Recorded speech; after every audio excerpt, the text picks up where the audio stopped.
See you next Tuesday. Okay. So I'm going to tell you what I know about you. Okay. And then you're going to tell me who you actually are. Okay. Okay. I think I got you from Julie. Yeah, I was going to say Tyson, but I guess that's because Julie came from Tyson. How do you know Julie? Julie and I been friends for 10 years. She's she runs Live Nation Country. Yeah. And she does all those festivals. And so she hired us to be the video arm for all the festivals, I don't know, 10 years ago now.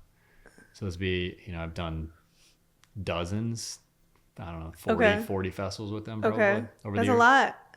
Yeah. We're part of their family. Okay. They treat us like family. We've been through some highs and lows with them. Yeah. But I think Live Nation's had its own highs and lows. So yeah. They print everybody money, rides though. the wave. Yeah. Yeah. And that's kind of what I don't know about you, because I know Ryan, the real estate guy, because I'm managing rentals, but I also, I know about building and acquiring and whatever. So you've just talked to me about what you're building, what you're doing, whatever over the years. But I also don't know how you get from you're a video guy, just doing video things. Like, what was your first flip? Like, how are you creating that a side hustle? Yeah. I mean, it's essential. You got 2 full-time jobs right now. Well, I'm going to correct you and say that I'm a video guy, and since I'm in the industry, but I'm not a video guy. I don't really, the only camera I use is I fly a drone. That's about it. I'm a producer. So I manage the money. I organize the crew, client relationships, stuff like that. I'm the business guy, not the video guy. Okay. So I'm the That's why I said brain. You got to tell me, because that's what I know about you. Yeah. There's video in the producer role. Yeah. So I wanted to, always get into real estate. Didn't have a trust fund to live off of. Right. And we one day bought a house here in East Nashville, like shortly after moving here. I ended up doing most of the work on the flip. Okay. And this was on Carter Avenue over in East Nashville. Or what I'm talking about, off of Rosebank. Yeah. And I did most of the work, dealt with all the subs, the contractor. I was there all the time, and there's 3 of us involved, and I got a third of the profit, and I was like, you know what, this doesn't seem like it's a fair balance workload, so I'll just do it on my own. So then I kind of found another house, and then I did another house, and then on another one I found, that's when kind of brought Josh in. He was my neighbor. That's a whole other story about how I met him. But yeah, we did a flip and then bought a house next door to the flip that ended up being a new construction house that was infill. And then when we bought that, we're like, well, let's do more. And we bought 4 more. And the next thing you know, we were like doing 4 at a time. And so we just have kind of evolved into new construction because it's easier. It's more fun, more creative control. You don't have to like stay within the bounds of the foundation or whatever. That's how I just got into it doing random flips. And just tearing out walls, putting kills over smoky white drywall. And I knew I wanted to be in real estate some way or another, and that was it. And there was, what year did you get started? Because I like tracking.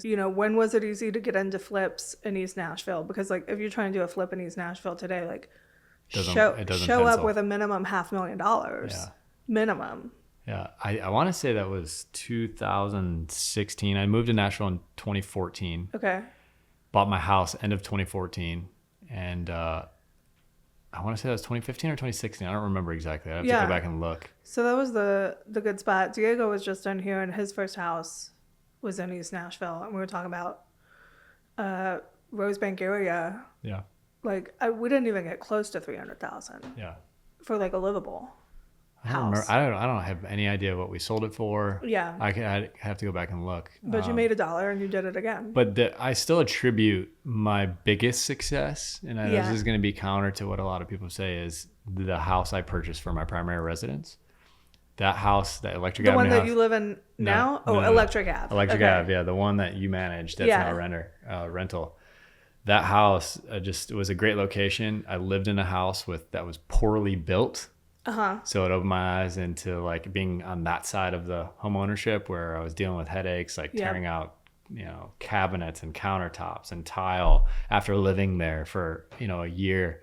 And it was just a nightmare to me. And that inspired me to build better new construction houses. That builder in particular inspired me to do that. Yeah, but that builder did half of East Nashville and left town. Yeah, and she still does some stuff. Yeah. And she's very successful. And she's probably learned some lessons from all that too. Yeah. Because I can tell you right now, the first couple builds I did, you trust these contractors to do the thing. And when you don't know, you don't know. Yeah. And then you learn. Yeah. Yeah, she had her own success. She raised a lot of money. Mm-hmm. She hit the gas. Mm-hmm. She's doing the opposite of what we're doing. In a sense, she's just I don't care. No limits. Let's do 40 houses at a time. Yeah. They had a really bad quality control problem and a reputation, and then it ultimately turned into legal problems. Mm-hmm. So that's when they kind of, stopped doing what they're doing. They're still doing multifamily land deals, stuff like that. But that house, again, going back to Electric Avenue, that house, between buying it and it doubling in value, one, that's a huge asset for me. I use that equity. Two, just opening my eyes to the new construction process, the home ownership from that side. So and then I met Josh, who was my neighbor, who now is my partner. He was your neighbor on Electric? Yeah. Okay. He lived over on 17th. So we were, his wife was my agent. Yeah. Though she was the seller agent. And she introduced me to her husband. A year later, played basketball, and that's who I do all my real estate stuff with now. Yeah. No, I love you and Josh's best buddies situation. Yeah. We're like brothers. Yeah. Less best buddies, more like brothers. Yeah. Because I've I don't get to see Josh as much as I get to see you. Mm-hmm. He is generally nice and funny and does the business well. Yeah. But seeing you guys together, it's just no wonder they just keep building houses. They love hanging out together and making cool shit happen. Yeah. And then we'll get at each other's throats, and then we apologize at the end of it, and then say we love you and thanks, we appreciate each other, and move on. I mean, you're gonna have disagreements. It's been fun dealing with Josh. We work and play in our own neighborhood. Yeah. So on the real estate side of stuff. Trying to get you out of East Nashville. Yeah, I gave up. We're actually going to grow up. We're trying to move down to Williamson County. Okay. Our next big project. So that's coming hopefully in the spring. We'll start on that. But yeah, we have stuff in a corridor outside of East Nashville, outside of 37206. But I'm by no means some mogul. I don't going back to what I care about. I prioritize my well-being and my work-life balance more than I did, making a ton of money and working, 12 hours a day, 5-6 days a week. That doesn't sound fun to me. I grinded the first couple of years with the production company. We made some good money. We had some really big successes commercially and individually. And, I just decided, I was like, I want to work for myself at my own pace. I mean, there'll be days when I work for an hour, or 2 hours, and I just go, play with the kid or go play golf or go flying. I've been flying a lot. Yeah. So, yeah. That's a beautiful thing about real estate. It can be very passive if you let it. If you let it. Yeah. And there's times I feel like this is a slow time in real estate. We're slowing down more than we have in over 10 years, which is fine. I try to remember the days of there were days when I started real estate, it was 90 days on market, no big deal. I'm going to listing appointments, we can expect to sell this in 90 to 100 days. Yeah. And that's that's great. What we're doing. That's a good move. On one of our houses. Correct right now. Yes. I hate it. It feels so unfamiliar because we got so spoiled for a couple years. A couple years. We've been essentially spoiled since 2015, 2016, because even our slower times between 2016 and 2022 were, maybe even before that, probably 2012 to 2022, a good 10 years. Even our slower times were just these minor dips, and we've been slow-mo for 2 years, and it feels excruciating. But and probably more so just for me, because I need to constantly be doing something, and I feel you don't have a full-time production situation and not need to get into real estate if you're also not someone who needs to constantly be doing something. Yeah. And your priorities are different. Perfect time to have a family because real estate got a little slower. Yeah. I mean, if you guys were building 7 houses right now and you just had a baby, you'd be like, absolutely not. Yeah. Well, It cannot hang. There's also like a career development. There's a career growth, right? Where I made a point, I had this conversation with Josh too, but you got to take a step back and put the people in the position to succeed and trust them to do their job instead of micromanaging and like overseeing every step of the way, which we've done in the past, which ended up eats up so much of your time. Yeah. And your sanity. And your sanity, yeah. Yeah. And obviously, you have a kid, it kind of changes your perspective about time. Absolutely. You're like, I have this downtime. I'd like to spend the time and be stress free. Right. You also have to like work in windows instead of like whenever you want. Right. So Right. there's that. Yeah. I am like shocked at how my window of work and how much I'm willing to do in my window of work. Because if I wanted to, before a child, I could just like slow roll a whole workday over 12, 13, 14 hours. Yeah. And now I'm just like, I have 7.5 before I have to pick him up from school. Mm-hmm. And then I cannot. 7.5 uninterrupted hours. That's pretty great. I can't say that I have just that. Wait for daycare, buddy. Yeah. It's the best. No, and I think, and we were really, I was like, I don't want him to be at daycare all day. I don't want it to be like that. But then I got like my first 5 uninterrupted hours. Yeah. And then it's like, I'm doing my 8-hour workday in 5 hours, plus I grocery shopped, and you feel like a superhuman. And then you go home and you're a parent too, and you feel extra superhuman. Yeah. Yeah. So. Well, you also have a company and employees and I got things going on, yeah. but the micromanaging piece, that one, parenthood definitely did shift it for me, but I also had to get to a point where like I don't have to micromanage because I believe I have set my expectations so clear that if you do F this up, I don't have to say anything because you're going to fix it. Because we were both clear on the expectations. Yeah. And that just gets me out of the whole thing. Yeah.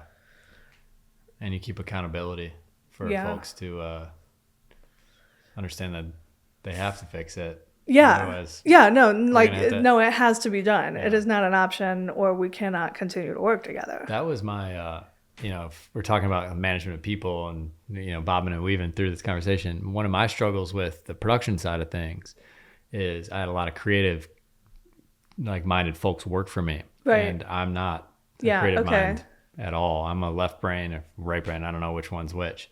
But I'm very much like goal-oriented, deadlines, like spreadsheets, numbers. I had these kids that would say, I'd say, hey, I have to have this video done, right? Or this edit done by 5:00 on Thursday. When I would get it, I would get that video maybe if I was lucky at like 11 a.m. on Friday. Yeah. And they would I'd be like, hey, what happened to us agreeing to doing it at 5:00 I told my client, 5:00 on Thursday. Yeah. Now and we're all late. It was chasing that around. They like to work different hours, goals and deadlines didn't make sense to them. And I just did not like that. And I kind of had to take a step back and was like, I'm babysitting these kids who are very talented, but just don't operate the same way I do. Mm-hmm. And they don't take well to criticism. They don't, it's just a different type of person. That's when I kind of realized I was like, this is not necessarily what I want to do. Okay. Long term. Yeah. So that's how I pivoted. Yeah. This is not the retirement pivot plan. away from the video stuff. Yeah, but don't you find that to be true when you're working with contractors as well? We'll have it done by Thursday. Well, yeah, it's a little different. I mean, that's kind of assumed that you're not going to meet a deadline. Whereas, it's a little different. Yeah. But, and where we work right now, we have a builder. I have a contractor that does everything. So I hire a builder. I pay him a handsome fee and expect them to do, good work. Stay on budget, stay on schedule, stay accountable things to repair, warranty, stuff like that. So I just added the middleman in the sense that I can manage the one person and then he can manage the 50 other people. Yes. No, you have to. And I understand I could have done it with the video side, but it just wasn't. Yeah. It doesn't make sense from that sort of level of what we were doing. Yeah. I still want to argue that I do think you are a creative person. Yeah. Because I don't think a non-creative person can see what needs to happen with a piece of property. what needs to happen with a flip. Yeah, Yes, you are, vision. you hired some girl come pick out the light fixtures or whatever for this house we got for sale, but you also knew enough that what was there was not Yeah. it, and some people really cannot see that. Like, the light turns on, it's fine. Yeah. But the light's 40 years old. It's Yeah, not. you get out what you put in. Yeah. So that goes for every line item that we do, and I just figure, hey, if I want a buyer that's going to pay, a premium on a house that I paid for half that amount a couple of years ago, like, it makes sense to give them something a little bit more up to date. New appliances, stuff like that. We had that conversation about spending $6,000 on a roof. Is it worth it? And probably maybe not, but it's like, it at the end of the so day, much better. It's just And one we know thing. it's It's just a like good roof. one less thing to worry about and one less thing to. So, yeah, you get in what you put in. You get out what you put in. Yeah, it's important. Reap what you sow. Yeah. Yeah. Any other affirmations? Yeah. But I still argue that you're creative. Maybe left brain and right brain, and I don't know which is either. Like, so I'm really glad you said that too, because I'm like, I feel like I've been walking around as an adult not knowing my left hand from my right hand. I don't know which one does what, but I know that I can handle both sides of it. Yeah. And you also, like, as a producer, don't you have to know when something is shit or not? Yeah. So yeah, there's a gut check with everything, especially as we get older and wiser. It's regardless of the business. Is this good? Is this what I expected? Is this good enough? Is this meet the expectations of the client, not only myself? We may have higher expectations, and you have to be truthful with what you're feeling and what you're sensing. Yeah. And I feel like that's a learned skill, learning to trust your gut more than it is just like a cliche, because people tell you that about so many things. Trust your gut on everything. Yeah. But when you look at something and you're like, this isn't very good, I'm gonna press harder on this because we need something better. But there's also, I feel like if you're not taking the time to play with your kid, taking time off to just not be high stress all the time, then you have no way to gut check. Like, I have to be clear-headed to listen to my gut. Yeah, that's part of your process. If I'm powering through, it's all going to be pretty unmanageable. Because I didn't get to you until you were with Heartland and already just like building houses. And you didn't flip Heartland, like, you got it like that. You painted some stuff. I think when I bought it, I made it an Airbnb, and then I didn't like having my address and because it was primary residence and all that stuff, and I didn't like the turnover. The bank didn't like it, and I think I refinanced. I don't remember what happened, but I think I put some money into it. Yeah. Right off the jump, I want to say like 10,000-15,000. Sure. And then I don't remember, to be honest. I think my friend Lindsay came in, helped me like paint some walls, pick out some furniture, so we made it an Airbnb. Mm-hmm. Had that for a year or two, and then I just didn't love the dishonesty of not having it being my actual primary residence because of the zoning, and I just gave up on it. And I feel like that's also when Airbnb, we were getting oversaturated anyway. Yeah. Yeah, and too many Airbnbs. It's just not the greatest location, like you look at some of the other stuff that you have, they're just closer to town, and it's a good location for, it's right down the street from a grocery store, a liquor store, a coffee shop, like all that stuff. But I don't know. It's still an Uber ride away from downtown, but I don't know. I was like, I want long-term rentals. I don't want turnover. Yeah. I don't want dishonesty. I don't want to get caught in some like metro finding me or shutting me down or something like that. I was like, it's just not worth it. No. I like the consistency of long-term rentals. And now I'm like, get those things sold and out of my life. So I could be liquid to do things. So I'm a more savvy investor. I'm more knowledgeable of the market. I know I can go and get 12% on my money tomorrow in a project, 12 or 15%. Yeah. And it's like, I'm not making that cash on cash now. All my properties have basically doubled in value. Right. So like, let's offload them and be smarter. That's the time to maximize. Yeah. I just want to sell all my properties and buy more Bitcoin. I want, So can you Nobody's going to stop you. Nobody's going to stop you. I'm not going to argue Bitcoin. I will always say that the best investment is real estate. Yeah. It's just more stable.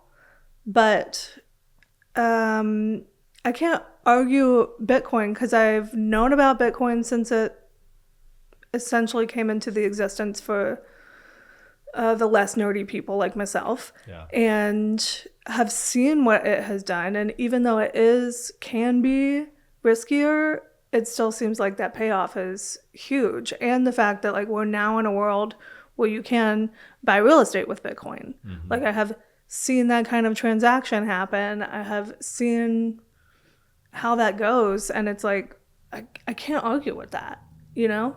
Yeah, it has a use for sure. Yeah. But it's just another asset. I mean, real estate's an asset class. Mm-hmm. You know, digital currency is an asset class. Bitcoin's its own asset ultimately, class. Yeah, I'm going to say diversify. Yeah. You know?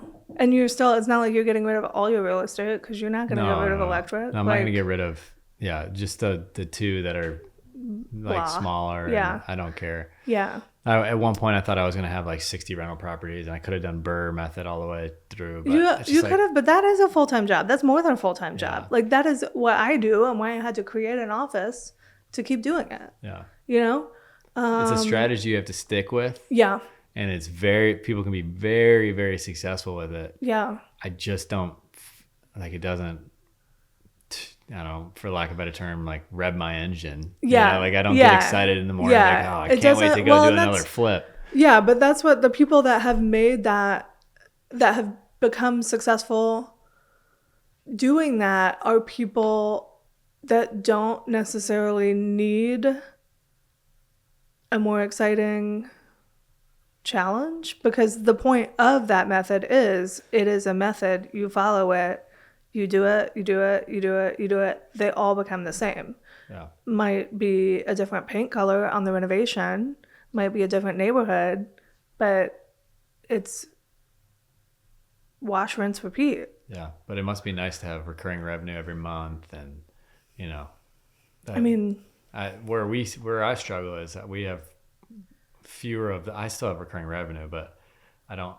All of our wins are big payouts and closings and stuff like that. So that's tougher to live between. And if you don't 2023 slowed the pipeline down a little bit because we're becoming more conservative. Right. So, you're feeling the effects of that slowdown now. Right. You're like, oh, I should have had a closing like this quarter. Why didn't I have, so. It comes and goes though, because there's also, 2020, I felt like I was 2021. I felt like I was drowning just as a real estate person, having closings all the time. Yeah, but that's awesome. It's awesome, but you're also just like, in 2022 when it was like, okay, everything slowed down and I can come up from air. I was like, oh my God, adrenal fatigue a little bit. Yeah. Yeah. The recurring income is fine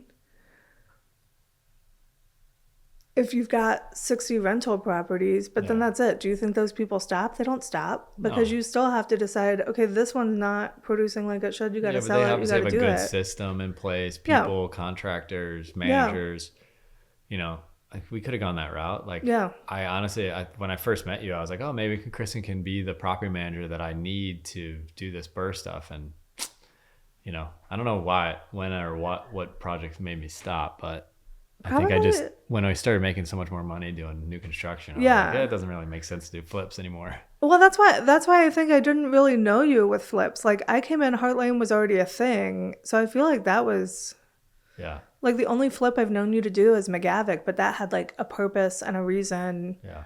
And that's why you did it. Like you didn't just do a flip for a flip. Yeah. I've only known you as the new construction guy. Yeah. Yeah. And walking through, y'all do some interesting houses. Like I do have to give you and Josh huge credit there, because y'all are really, I hate this word, but it's true. Like you're really brave with your choices, but it is your neighborhood. So you're like, we're not just putting junk in this neighborhood. And that probably comes from where you moved into a house that was a little bit of junk, that you're like, we can't keep doing this in East Nashville. Because some of the houses that y'all have built that I've walked into, I'm just like, every time you turn a corner, like, oh my God, that little accent and those things and these light fixtures, and it's wild. And it's like, me as a conservative real estate person. Like, I'm just like, no, like, we're just going to sell a white box and make a little money and go do it again. Like, I'm perfectly... That was literally the premise of what we decided to do, is it's to differentiate from everyone else that was building all the houses. little white boxes. Yeah. That are kind of going up right down my street. Yeah. But I think one of those is my fault. But to be fair, it's really cute inside. We did put some creative things inside that house. It's great. We added some cute neighbors to the cul-de-sac and some, But anyway, that house between the two, that one flipped. Yeah, and it's for sale again. Yeah, it's for sale. She has it for sale for. It was really cute. Yeah, she did a great job on it. She has it for sale for like mid 600s. Yeah, which is just. It's sold? No. Oh, okay. I haven't seen anybody even visit it. Okay. But I don't know. I haven't asked her. Nobody's looking at any houses, so. No yeah, it just seems a little overpriced to me for 1,000 square feet. But well, I feel like it was overpriced to sell to a flipper, but that's where we are too. That's why we're not doing any. Nobody doing any flips, you know? The money doesn't make sense in flipping right now. It doesn't. And I think, the hedge funds did that to us because they got into what you wanted to do. Yep. I think that you and I can't go play with flips anymore because hedge funds made it like that. Mm-hmm. Yeah. Which good for them and all the people that got to make some money. I feel like that's gone away. I've seen plenty of reports that are like, less and less hedge funds every day doing it, but also what happens when they your own market? What happens when they sell off half their portfolio, dilute the market with more inventory, prices go down. Yeah, I honestly, as much as I want prices to go up because I'll make more money, of course, I don't want prices to go up. I want them to stay where they are. And stay this way for a little bit. Let's have some normalcy for a little bit. I think that's where we are. Yeah. I hope. And we started this whole conversation with how unwell that feels, but it is what we want, and I think it is what the average buyer deserves too. And you see that too, just as someone who's flipped and sold and built and whatever, you kind of get a glimpse on the buyer that's buying your house, and you are generally excited that some normal person that just wanted a cute East Nashville house gets to have a cute East Nashville house now. $2.5 million. Well, Yeah. I feel like y'all got in a pretty sweet pocket there. But yeah, we believe in our neighborhood. Yeah. I skateboard to all my job sites. Yeah. Yeah, you do. I've seen it. Yeah. I've been out with other people that don't know you that are like, why are you talking to the kid on the skateboard? And I'm like, oh, that's actually one of my clients. And he's building that big house over there. But yeah. Yeah, you should be able to skateboard to all your projects. Yeah. Yeah. I think, it's something that we've talked about is moving out of East Nashville. And one of the things that I obviously miss is my proximity to my projects. Obviously, we're going to grow up, but like I was telling you earlier, I think we're going to move down to Williamson County, do a project or two down there. Yeah. Just trying, instead of doing $2.5 million houses, maybe do a $6.5 million house. Just try it. Just be fun. Yeah. So, but yeah, I don't think we're going to do anything crazy and grow this huge company. I think we like spending time with our family and having like the passive nature of not being the builder either. Josh always is like, you should be the builder because you understand it better than the builder. And I'm like, do you understand that I don't enjoy that? I know, but also there's got to be that person that does keep the builder accountable too. Because I think when you are the builder, and while I'm sure that's fun, and I know builders that have fun with that, I also see them just sort of like get a little bogged down on the paperwork and the soul-sucking micromanagement of the things that then you lose the parts that you are out here checking the builder on. Yeah. I love showing up to the job site every week or every 2 weeks and having significant change. Yeah. Like, all the brick is done, all the exterior stone, the fireplaces are in, the drywall's done. Like, oh shoot, the house is framed. From the last time I was here, it was just foundation. Rocks. Yeah. So I love that. And then that to me, that's where it's just become passive and enjoyable. So you're right. Like I would lose my passion for it if I was in those weeds. But some people enjoy that, and some people enjoy making that extra 100 or 150,000 on a house like this, for example, for a builder fee. And that's good for them. They can do 4, 5, 10, 20 Yeah. houses and make a really good living. A good living, yeah. But that's just, again, it's more about me is managing the time I spend, where I spend it. And I like having my autonomy and not having to report to people and tell them what to do. Or show up and find that your people are not there. Exactly. Like, Yeah. let that be someone else's problem. And I want less conversations like that in my life, so I could not. Yeah. Like, it hurts my soul to have to call an employee and be like, where are you? Yeah. The people management, if there's a message I'd share that's overarching from all of this conversation about production company, real estate, whatever it may be. And I know you're not going to have a big successful company without people. They're the best asset, but I just don't enjoy it. I'm not saying I'm not good or bad at it, but it's just not something I've enjoyed so far in my career. So I'm like, I don't need to make $1 billion. We're happy. Nobody needs to make $1 billion. Some people do, but I don't know. I have not made $1 billion ever, so I don't know what that feels like. Yeah. Not even close. So ever. I think about this all the time. Okay, you make $100,000, then you have $100,000 worth of bills. You make $500,000. You have equivalent unless you're like some fantastic budgeter, and you're like, you know what, I'm gonna live within or below my means.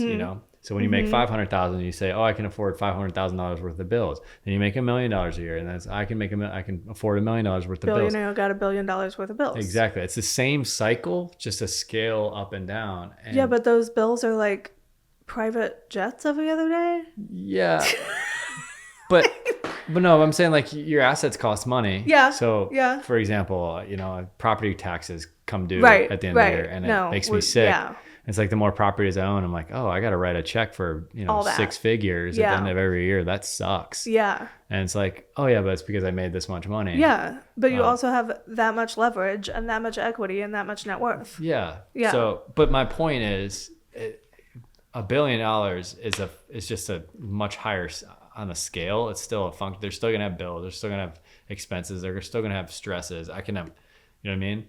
So you just got to like weigh out how much you want to stress out over how you're living your life. And if shit hits the fan, how are you going to get out of it? So yeah.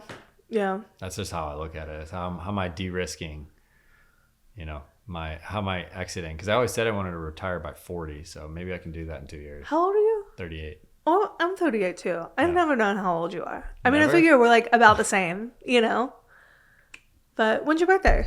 Next month, December 14th. Okay. No, I'm not older than you. So you'll be 39. Yeah, I'll be 39. Okay. So okay. I always get confused around the holidays. I'm in the middle of the year, so I'm like, that's the beginning of everything for me. Yeah. Yeah. All right, give me some background then.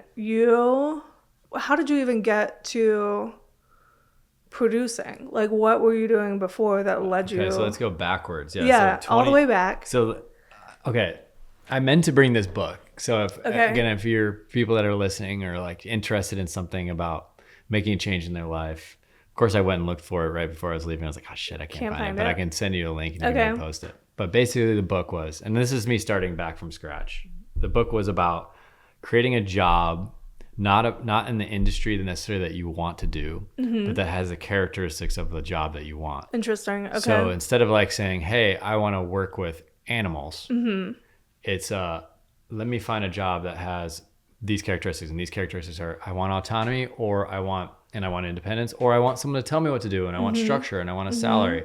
So you kind of like write all these characteristics down of your lifestyle, which is more important because your life is more important than your job.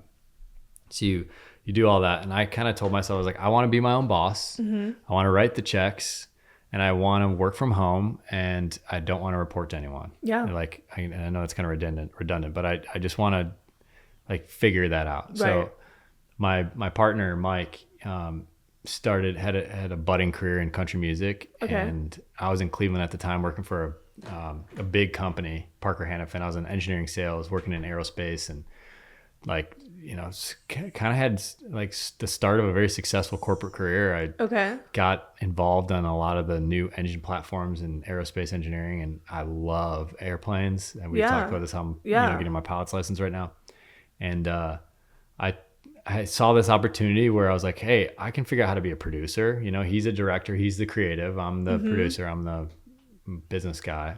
And we kind of put our heads together, and he had a good relationship with Luke Bryan. And, you know, that was when Luke Bryan was still starting his career, and we got the opportunity to do a music video. Right. And then next thing you know, we did more music videos, and Luke, like Luke loves Mike. It's like his little brother. Okay. So I was the stepchild in a Yeah. sense. Like I kind of came as a part of the package, Yeah. you know, like part of the marriage.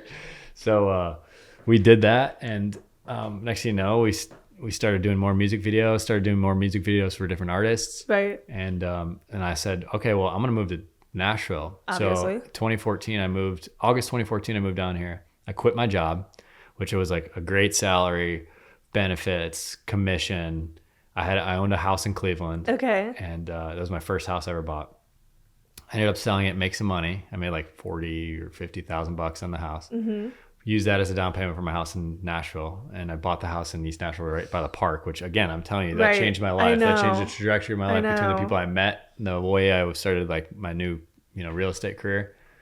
And we just started doing the production stuff, and next you know that we picked up festivals and commercial work, and we had all the while been working on this documentary that Amazon ended up buying, and we sold a documentary to Amazon 2021, I think it was, or something like that, 2020 on Luke. What's the documentary? Should I go watch it? Yeah, it's My Dirt Road Diary. Okay. I think it was on IMDb, but it's about Luke Bryan's life and career. And I know zip about Luke Bryan, but I'm just not a country. Yeah, but you would learn about him. He's had a pretty traumatic life between like, you know, his sister passing, his brother-in-law, his brother. You know, it was like a very tragic life, and he's had some triumphant stuff, and obviously he's like on top of the world. Right. He's everywhere. So anyway, it was a fun project. We worked on it for years. Yeah. So anyway, I did all that production stuff, and I just figured out video. I tell the story about the beginning of like that book because I don't care about video. I don't necessarily love doing video stuff. Isn't that what you went to school for? No, not at all. I'm an engineer. So I had the autonomy, worked with one of my best friends. I was working in the music industry, which is fun and seems sexy, and you know, and we just figured it out. Yeah. So I was basically a general contractor of video. So someone says, hey, we have $100,000, make this video. And that's essentially what we did. So. And that's why building a house is so easy. And that's why, to me, it's the exact same thing. Yeah. Here's $1 million, build this house. I like that. Yeah. I like that. I feel like I've naturally done that. Like if I had to pick my job, it's not real estate. But I get to do all the things. Which is, I know I've always wanted a team and nobody above me. Yeah. Like I need to be able to make the choices. But I wanted to be like a big studio artist. Really? You know, like just. You're musically talented? Not music, visual art. Like painting, drawing. Yeah, but like big production stuff. Some of my favorite artists right now. I think my top favorite right now. Two. Okay, always Ashley Longshore. I literally was thinking Ashley Longshore. Always Ashley Longshore. I didn't know this about she's just like, I mean, but because she's humor. She's also a production. Like she has this team. She has the things that Ashley Longshore is going to do. And, you know, while she's definitely surprising us with her humor and her language and whatever, like you know Ashley when you see Ashley, you know? And if you don't, you will going forward once you see it once. You can't unknow Ashley. Yeah.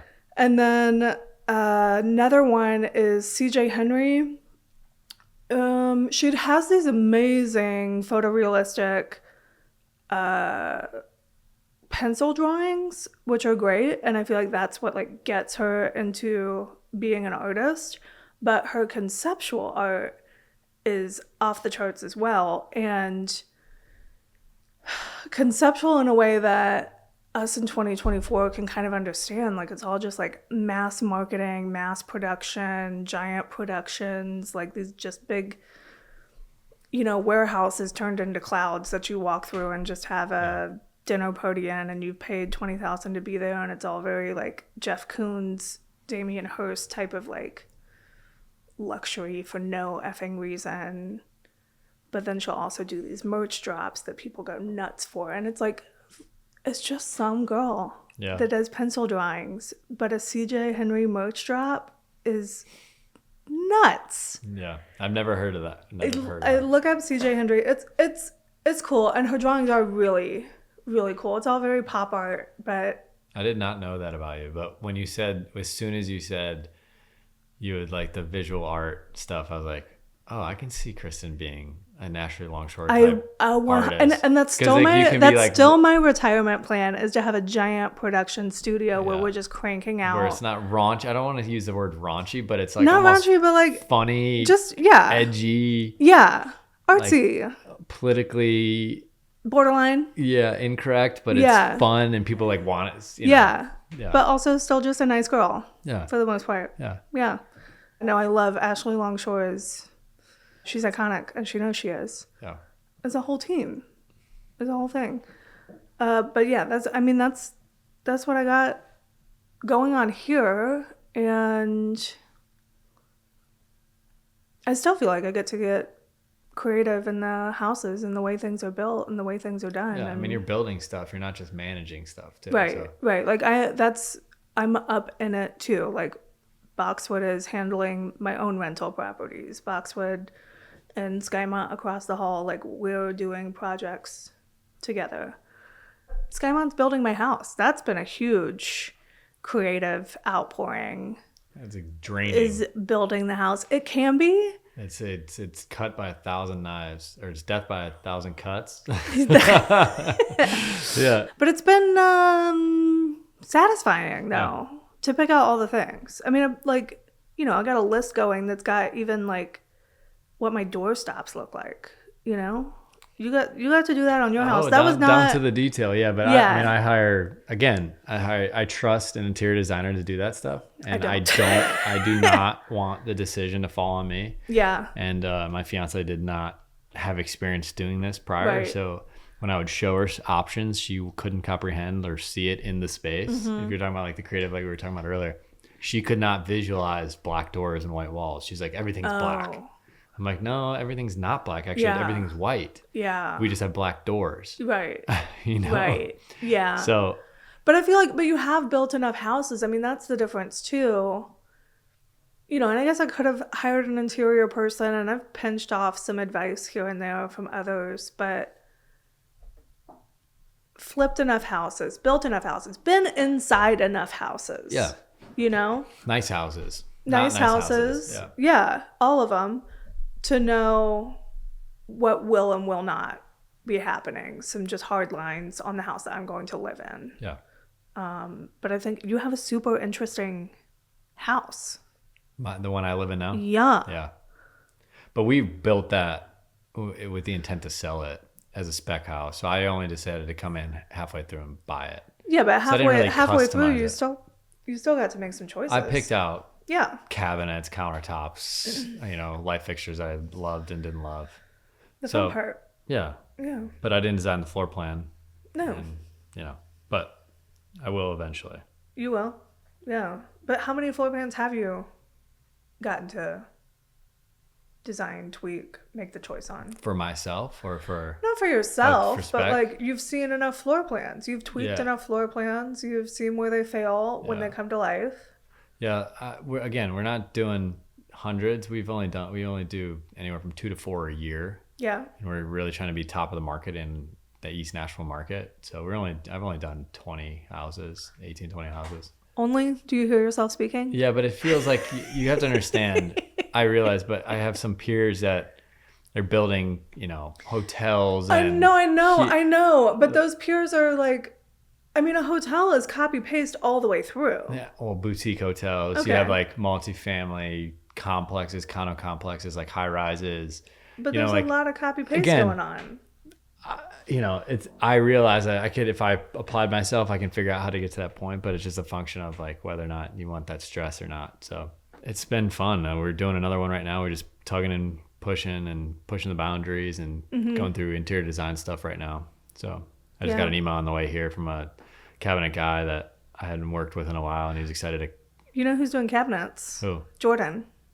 Oh yeah. You need to holler at Jordan. What do you mean he's doing cabinets? He got like a cabinet company as part of the whole construction business. He's an interesting one you should talk to. I wonder if I should have him on because the podcast. He is an investor on some interesting, like an auto garage. Yeah. He's got like multiple businesses. He's got a concrete excavation company.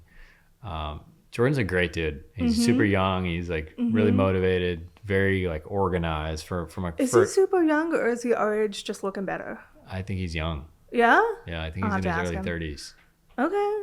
Yeah, or even late 20s. He's no way. I feel like I've known him too long for him to be in his late 20s. Okay, maybe he's in his early 30s. He's definitely younger than I am. Okay. Or we are.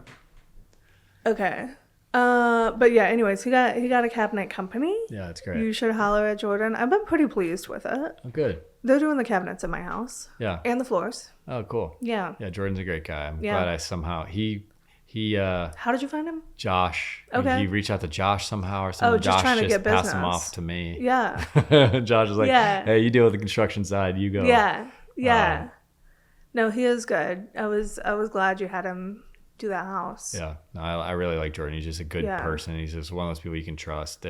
I've had some bad experiences in building I've told you about in the past, and where the builder would yell at me when I would correct him and say, hey, you charged me for 6 toilets and there's only 4 bathrooms in here. Or like, why did I buy 2 range hoods, $1,500 range hoods when there's only 1 range? Yeah. And he'd somehow yell at me and make it my fault. The guy ended up going out of business and surprise. got ran out of town. But it's karma. But there's a lot of that's not an uncommon story in real estate. So no, it's not. Jordan's a good one.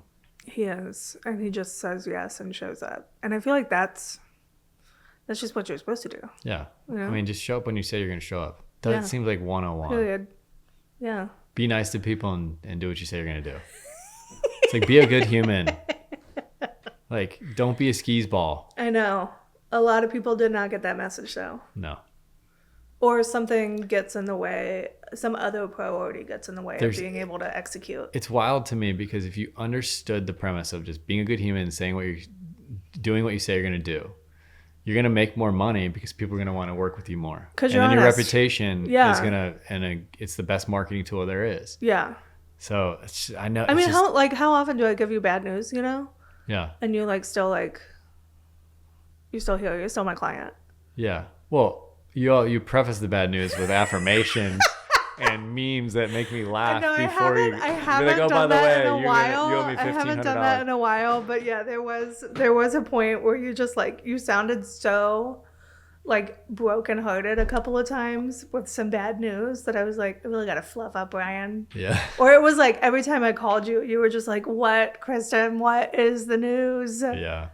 It was like, oh, I didn't need to send him a happy meme. Yeah, that was a funny time in our relationship for sure. I'll have to look. The memes that I sent you, it was something I followed on Instagram because they're ridiculous. Yeah. But I haven't seen them in a long time, so probably they're just not in my algorithm anymore. I'm gonna find that. Good. I'm gonna send you affirmations again. Yeah. Okay. I mean, that's our time. So you got a thing to do, but I feel like we got a pretty good podcast there. How you feel about it as a person who doesn't do real estate with us? Oh, I feel like a little bit biased because I was so tuned in. I hear videos. You didn't say a word. Yeah, was he supposed to say a word? No. But this is the first podcast that we've done. You're episode 5. 5? Whatever. 4, 5. And Hugo always got something to say. It's tricky because and you had him locked up. Like Ryan is a guy I would sit and probably talk with for 2 hours as a younger person in video. It's the kind of thing that you would listen to. Yeah. So I was I'm locked in. Yeah. I'm keep talking. Okay. In the beginning I was man, I was all this stuff is great, but I want to know who as an individual, how did you get into video? How did you survive 10 years of that kind of stuff, and what did you because being in my shoes, most of my friends who were in video, they're already out. Mm-hmm. They've already dipped into getting another job or a real job or gave up on it. Yeah. And you gave up on corporate early mm-hmm. and went for it. Yeah, so it was really cool hearing the connect that occurred and how and coming from engineering, like, because sometimes I feel very similar to, I'm like, man, I feel like. But this is engineering. It is. That's what I was This saying. is engineering. It makes sense because I feel like video or like it's not really editing either. Like I feel like you can be a little bit talented and stuff, and like, but the people who are like too good at video, like too good at editing, like there's a guy that what is Zac Efron, Dylan Efron, I think that's his name. There's a guy, one of my buddies, he like does video with like Dylan Efron, and he's like so talented. He could own his own thing and do his own thing, and he's working with Dylan, which is like so cool. He's like traveling across the world and stuff. But he's like so good at video. There's not like an inch of him that is kind of thinking like, oh, like I want to do business side, or I want to do like he just. Well, that's me. It's me partnered with that person. Yeah. So I'm the person engineering is problem solving. If you boil down what engineering is, it's identifying a problem, identifying a solution, implementing the solution. That's really all it is. Mm-hmm. It's whether you're building a bridge, a skyscraper, or doing calculus problems for whatever reason. I couldn't even tell you how. Calculus? No. I've never sat in a calculus class in my life. But, I tapped out at algebra 2. But that's all it is. It's problem solving. Yeah. And it's like some people just give up in the face of adversity when they don't understand what that adversity is. So that's all I was doing. Yeah. And that's all I do now with the construction, and now it's on the financing that I deal with, raising money. Mm-hmm. That's the problem solving that I like to deal with now. Now it's really the relationships. It's the bankers, the accountants, the tax. How am I not paying taxes is my big problem that I'm trying to solve. Yeah. Now that's the fun game that I find the most enjoyable. Is how do we not pay taxes? Money. Yeah. Yeah. Yeah. I mean, I want to pay taxes. I'm doing everything legally. I'm saying like, how do we invest or defer or trust fund for your kid? You got a legacy now. Yeah. Yeah. So that's my fun problem I deal with now. Yeah, that is a fun problem and a full-time job too.